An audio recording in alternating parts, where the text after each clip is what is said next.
बिस्मिल्लाहिर्रहमानिर्रहीम। अस्सलाम वालेकुम। उम्मीद है आप सब लोग खैरियत से होंगे, अपने घरों पर महफूज होंगे। अल्लाह पाक आप सबको खैर आफियत से रखे, आमीन। Industrial pharmacy and quality control, इसमें आज जो हमारा लेक्चर है बच्चे, दैट इज़ लेक्चर नंबर 32, जिसके अंदर हम आज चैप्टर 6 का रिव्यू लेंगे।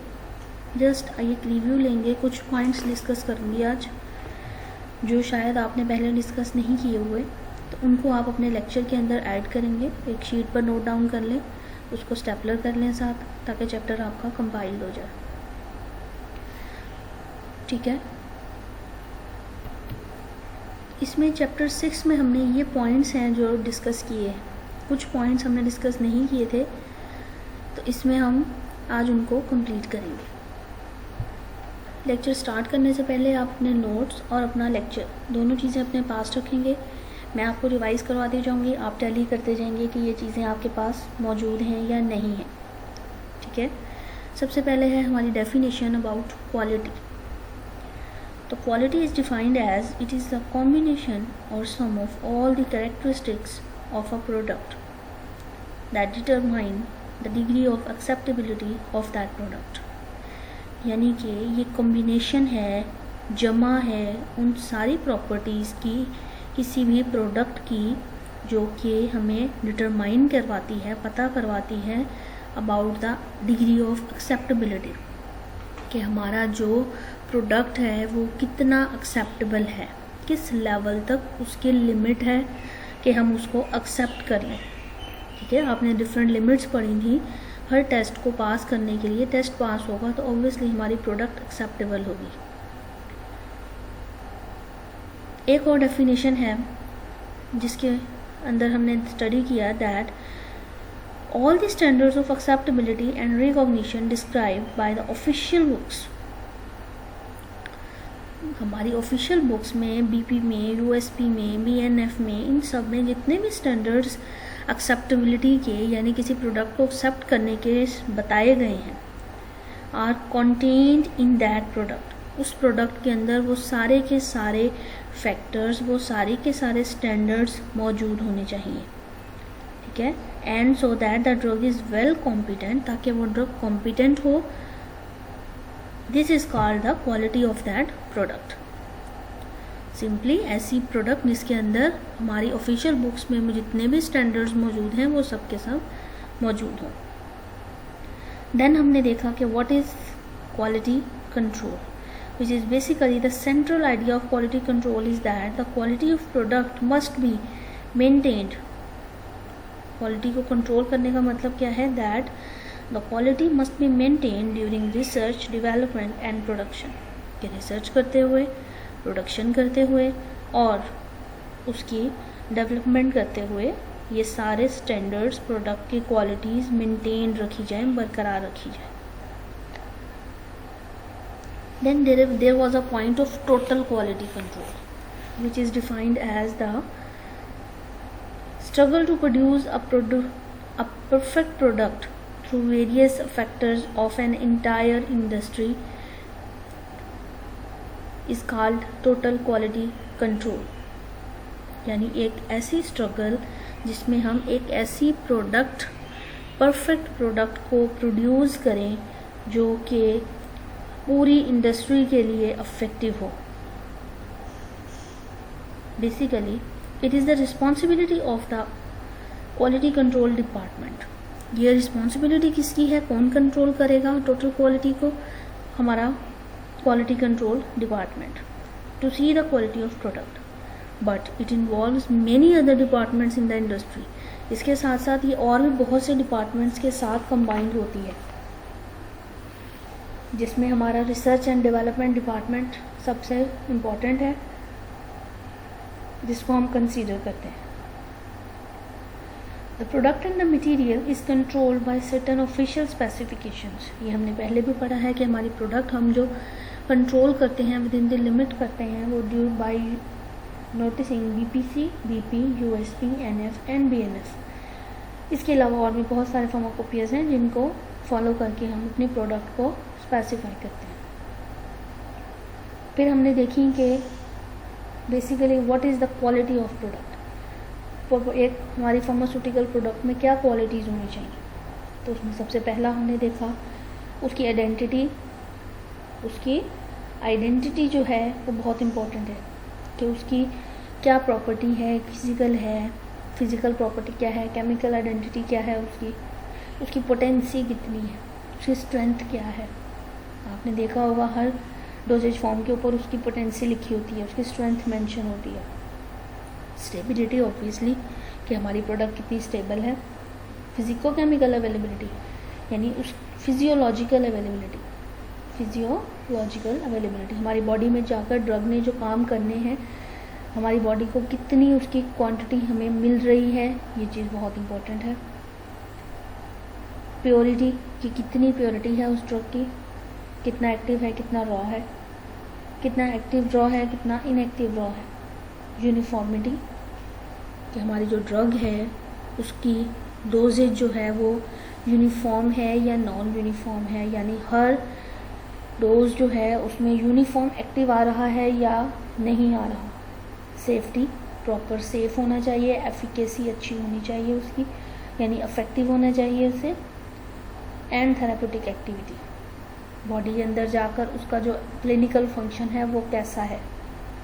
ये सारे पॉइंट्स जो हैं हमने स्टडी किए about the qualities of product. Then हमने देखा different sources of quality control, जिसके अंदर हमने 4M को डिस्कस किया, जिसमें first one was the material, then machine, then method and man. Material में हमने देखा कि variation among the supplier of same substance में अक्कर, एक ही चीज़ सप्लाई करने वाले जो हमारा सप्लायर होता है उसके अंदर वेरिएशन आ सकती है। Variation among the batches of the same supplier में अक्कर, अब वही चीज़ अगर बैच में सप्लाई की जा रही है तब भी चेंज आ सकता है, इसके अलावा variation with in the batch में अक्कर, दो सेम प्रोडक्ट के बैचेस के दरमियान भी डिफरेंस आ सकता है। द मटेरियल में भी adulterated causing quality changes, material adulterated भी हो सकता है, इम्प्योरिटीज हो सकती हैं उसमें। Then method incorrect and inexact method हो सकता है, इनएडुकेट प्रोसीजर यूज हो सकता है जो अकॉर्डिंग टू GMP ना हो, यानी गुड मैन्युफैक्चरिंग प्रैक्टिस के अकॉर्डिंग ना हो, नेग्लिजेंस हो सकती है। देन मशीन्स, पुरानी मशीन्स यूज़ कर सकते हैं, प्रॉपर कंडीशंस नहीं हो सकती। इसके अलावा जो हमारा इक्विपमेंट है वो वेरिएट कर सकता है एक ही प्रोसीजर के लिए, यानी 2 डिफरेंट ऑपरेटर्स हम यूज़ कर रहे हैं, प्रोसीजर हमने एक ही फॉलो करना है, तब भी डिफरेंस आ सकता है। यानी डिसइंटीग्रेशन परफॉर्म करना है, एक बैच के साथ हम एक मशीन के साथ कर रहे हैं और दूसरे बैच के साथ हम दूसरी मशीन के साथ कर रहे हैं, दोनों का रिजल्ट चेंज आ सकता है। देयर में be a difference in adjusting the equipment के एडजस्टमेंट में, उसकी एक्यूरेसी में, उसकी प्रोसीजर में डिफरेंस आ सकता है। Improper use in carelessness of the machine को इम्प्रॉपरली यूज़ करते हुए भी ये हमारा वेरिएशन जो है ये आ सकती है।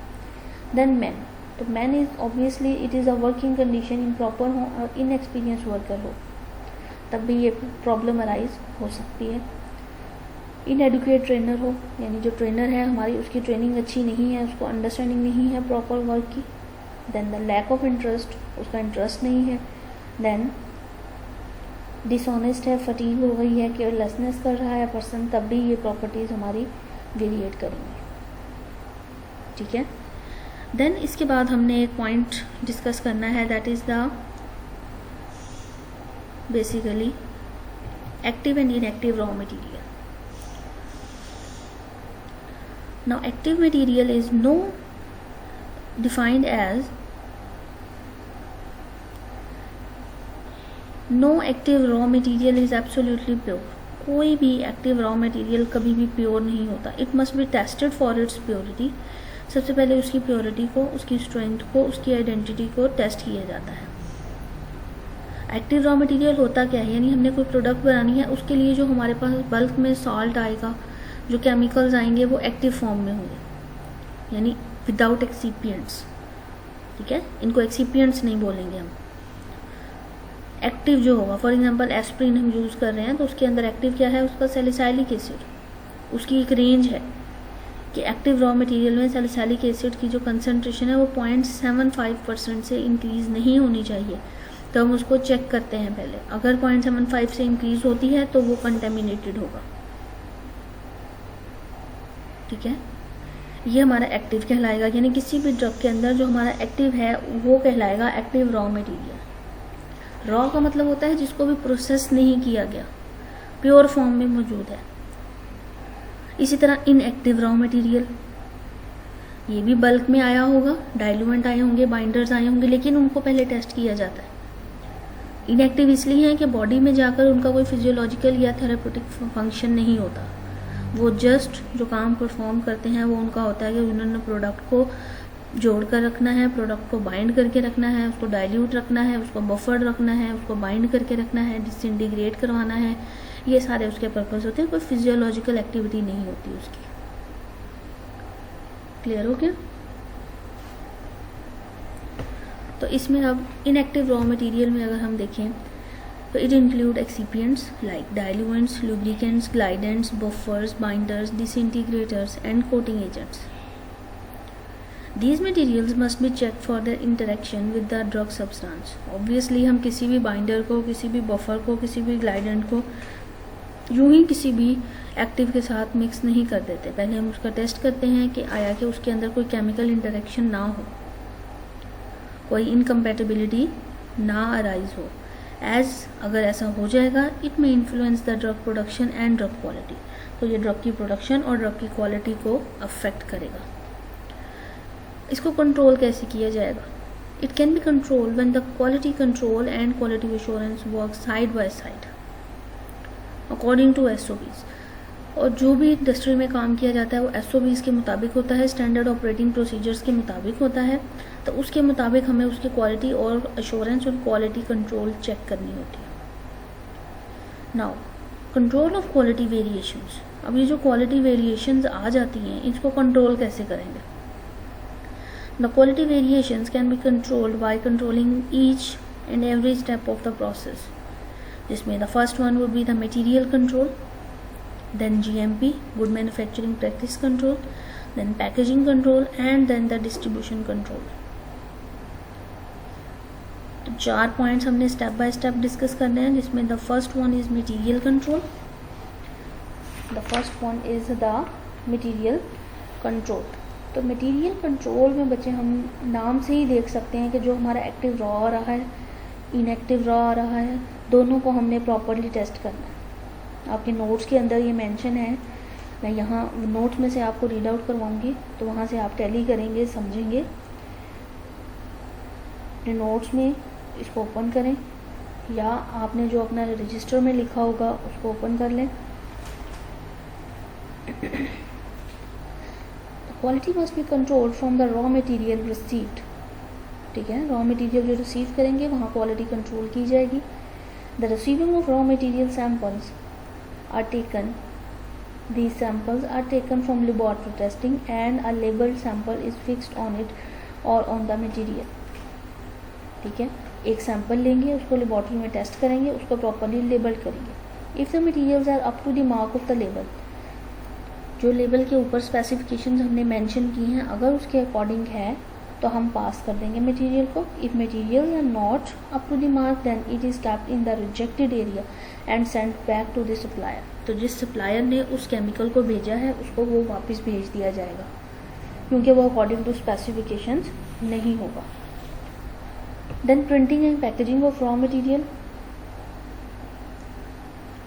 Printing and packaging, it consists of 2 components.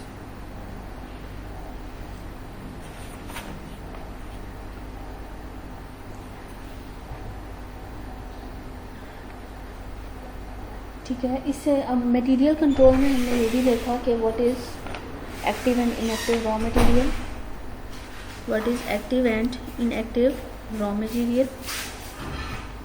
Active और इनएक्टिव रॉ मटेरियल्स के बारे में बताएंगे। देन उसके बाद हम देखेंगे कि प्रिंटिंग और पैकेजिंग हम किस तरह कर रहे हैं रॉ मटेरियल की, प्राइमरी कंपोनेंट में और सेकेंडरी कंपोनेंट में। प्राइमरी में हमारे पास कंटेनर की लिस्टिंग आ जाएगी और सेकेंडरी में हमारे पास जो हम लेबल्स लगाते हैं, इंसर्ट्स लगाते हैं, कार्टन्स के ऊपर जो लिखते हैं वो सारा लेबल आ जाएगा हमारे पास। ठीक है, इस चीज़ को हमने कंट्रोल करना है। देन हम गुड मैन्युफैक्चरिंग प्रैक्टिस की तरफ जाते हैं। गुड मैन्युफैक्चरिंग प्रैक्टिस, जिसके अंदर हम सबसे पहले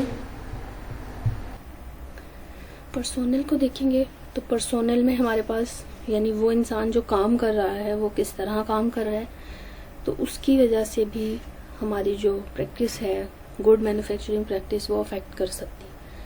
कैसे करेगी उसको हम आगे देखेंगे। बिल्डिंग जिस एरिया में वो काम कर रहा है वो अफेक्ट करेगी, जो ऑपरेटर्स वो यूज़ कर रहा है वो अफेक्ट करेगा। फिर कंट्रोल ऑफ रिकॉर्ड्स, जो रिकॉर्ड है उसको प्रॉपरली कंट्रोल किया जाएगा। ठीक है, उसको रिकॉर्ड को कंट्रोल करने के दो तरीके होते हैं कि हम मास्टर फार्मूला बनाएंगे और रिकॉर्ड करेंगे बैच प्रोडक्शन को।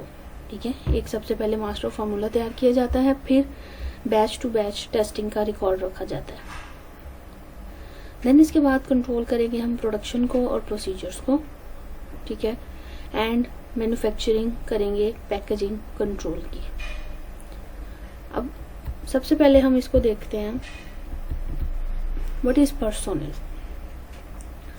And how it is responsible for good manufacturing practice, जिसमें the personnel responsible for manufacturing and control of drug should be in adequate number. Proper number में ये होने चाहिए। ऐसा नहीं है कि एक पर्सोनल मौजूद है और वो बहुत सारी प्रोडक्ट्स के साथ डील कर रहा है। It must be well trained, properly trained होना चाहिए, क्वालिफाइड होना चाहिए, एक्सपीरियंस्ड होना चाहिए। Must be aware of principles of good GMP, GMP के प्रिंसिपल से अवेयर होना चाहिए, पता होना चाहिए उसे। The personnel must possess sufficient knowledge to जो competently perform the assign task, जो टास्क उसको असाइन किया गया है उसको वो अच्छे तरीके से परफॉर्म कर सके। The personnel must be motivated so that everyone must be proud in producing a good quality product. Then there must be such an environment in which every person perform their duties honestly and with responsibility. उसको एक ऐसा environment दिया जाए जिसमें वो properly honesty के साथ responsibility के साथ work कर सके. There must be a well educated and experienced supervisor in each section. Her section में एक proper advisor होना चाहिए, एक supervisor होना चाहिए. To check the worker and the sheet of manufactured product must be countersigned by the supervisor. और जो sheet है सेक्शन, उस सेक्शन के सुपरवाइजर से काउंटर साइन करवाई जाए। अब पर्सोनल दो तरह से हो सकता है। ठीक है, इसकी हम ट्रेनिंग कर सकते हैं। ठीक है, प्रॉपर उसको हम ट्रेनिंग प्रोवाइड करेंगे, या हम और दूसरे नंबर पर हम उसकी हाइजीन प्रॉपर देखेंगे। अब प्रॉपर हाइजीन में तो हम आप देख सकते हैं कि उसकी प्रॉपर हाइजीन का मतलब क्या है। जो उसका ड्रेस होगा वो प्रॉपरली हाइजीन होना चाहिए, साफ होना चाहिए। ठीक है, उसको कवर्ड होना चाहिए, जो एसेसरीज उसको रिक्वायर्ड हैं उसको प्रोवाइड की जाए। ठीक है, जिसमें ग्लव्स हैं, मास्क हैं, कैप्स है, उसके ग्लासेस हैं, ये सारे चीज़ें उसको प्रॉपरली प्रोवाइड की जाए ताकि और हाइजीनिक कंडीशन उसको प्रोवाइड की जाए। और ट्रेनिंग ऑफ पर्सोनल में हमारे पास आ जाएगा, the manufacturer should provide the training to all the personnel that will affect the quality of the product.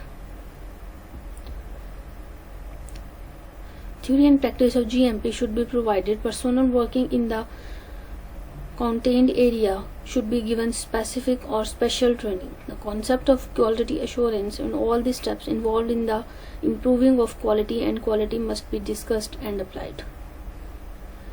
ठीक है, तो ये है about the training of personnel. ठीक है, ये आपको डिटेल इसकी लिखने की ज़रूरत नहीं है, ये आपको सिर्फ समझाने के लिए मैंने यहाँ ऐड किया है। आपने जो लिखना है उसमें आपके पास जीएमपी का ये स्केच है। इस स्केच में आप पर्सोनल के बारे में बताएंगे कि पर्सोनल अफेक्ट करेगा, किस तरह से करेगा वो आप डिटेल में बता देंगे, और आगे एडिंग दे देंगे कि it should be properly trend and personnel should be properly hygiene. ठीक है, ये दो पॉइंट्स आप यहाँ पर एक्सप्लेन कर देंगे। देन उसके बाद अब इसमें हमने मटेरियल कंट्रोल देख लिया, मटेरियल का कंट्रोल कैसे किया जाएगा, मटेरियल के बारे में प्रॉपर डिस्कशन हमने कर ली कि इन एक्टिव रॉ मटेरियल को देखा जाएगा, इनएक्टिव को देखा जाएगा, जीएमपी हमने देख लिया, पैकेजिंग कंट्रोल हमने देखा, जिसके अंदर हमने देखा कि प्रॉपरली पैकेज करते हुए उसको हमने लेबल करना है अच्छी तरह से, उसको उसके प्रॉपर कंटेनर में डालना है, प्रॉपर क्वांटिटी वाले कंटेनर में डालना है, उसका लीफलेट अच्छे से हमने उसके अंदर ऐड करना है। ठीक है, ये इसका पैकेजिंग कंट्रोल था। और डिस्ट्रीब्यूशन कंट्रोल में हमने देखना है कि जो हमारी प्रोडक्ट है वो हमने कहाँ कहाँ डिस्ट्रीब्यूट करनी है, किस तरह से किस किस सेक्शंस में डिस्ट्रीब्यूट करनी है, कहाँ कहाँ उसकी टेस्टिंग होगी। ठीक है, तो ये सारे पॉइंट्स हमारे क्वालिटी कंट्रोल वेरिएशंस में आ जाएंगे। ठीक है, और जो हम पर्सोनल वाले पढ़ रहे थे वो हमारे मैन्युफैक्चरिंग प्रैक्टिस के अंदर हैं, जीएमपी के अंदर हैं। ठीक है, जीएमपी के अंदर हमने पर्सोनल देखा। ठीक है, पर्सोनल हाइजीन देखा। इसके अलावा जो पॉइंट्स थे उसमें बिल्डिंग एंड इक्विपमेंट्स का पॉइंट था कि जो बिल्डिंग है उस बिल्डिंग के जो प्रीमिसेस हैं यानी उसका जो एरिया है वो प्रॉपर होना चाहिए। ठीक है, बिल्डिंग का जो एरिया है वो प्रॉपर होना चाहिए। ठीक है, उसके जो इक्विपमेंट्स उसके अंदर रखे गए हैं वो प्रॉपरली अरेंज्ड होने चाहिए, मैस नहीं होना चाहिए उनके अंदर, यानी ओवरलोडेड नहीं होने चाहिए, एक रिक्वायर्ड डिस्टेंस पे उनको रखा जाएगा। ठीक है, प्रीमिसेस का मतलब क्या होता है, the area must be in such environment where minimum risk of contamination और to the material is present. It must be properly constructed with adequate space, size and ventilation. It must be maintained properly in such a way that the maintaining doesn't cause any hazard. Lighting, proper temperature, proper humidity, proper ventilation. Then the design of the premises must be such that it doesn't cause the entry of insect or animals.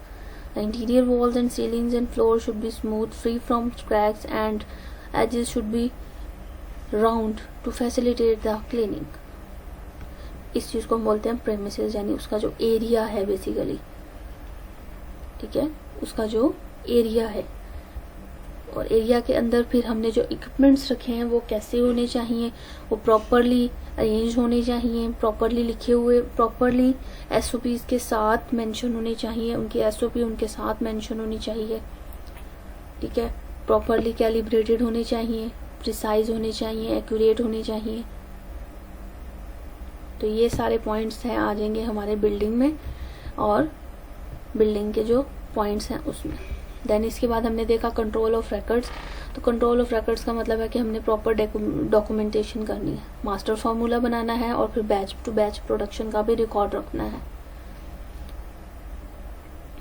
Master formula होता है कि एक sketch draw किया जाता है जिसमें हम total start से लेकर एंड तक एक चीज का स्केच आउट कर देते हैं. That is the master formula.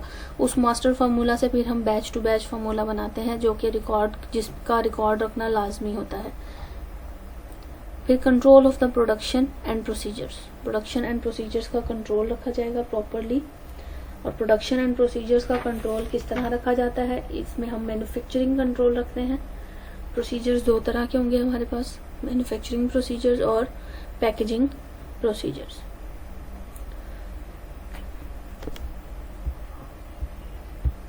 दो तरह से हम करेंगे प्रोडक्शन का कंट्रोल, यानी मैन्युफैक्चरिंग करते हुए और उसको पैकेज करते हुए, पैकेजिंग प्रोसीजर्स को फॉलो करते हुए. इसके अंदर हेडिंग हमारी आती है IPQC की. ठीक है, IPQC हमने स्टार्ट में डिस्कस किया था. ये आप लोग जरा देखेंगे कि हमने इस वर्ड को पहले कहाँ पढ़ा है. IPQC, in process quality control. जब हमने क्वालिटी कंट्रोल स्टार्ट किया था ये चैप्टर, तो हमने अपने पिछले लेक्चर्स में इस चीज को डिस्कस किया हुआ है, what is in process quality control. तो ये आप लोग देखेंगे आपने क्या लिखा था, उसको आप राइट डाउन करके मुझे इसका आंसर देंगे. और नेक्स्ट लास्ट वन हमारा इसमें कौन सा है कि हमने मैन्युफैक्चरिंग करते हुए इस चीज को कंट्रोल रखना है.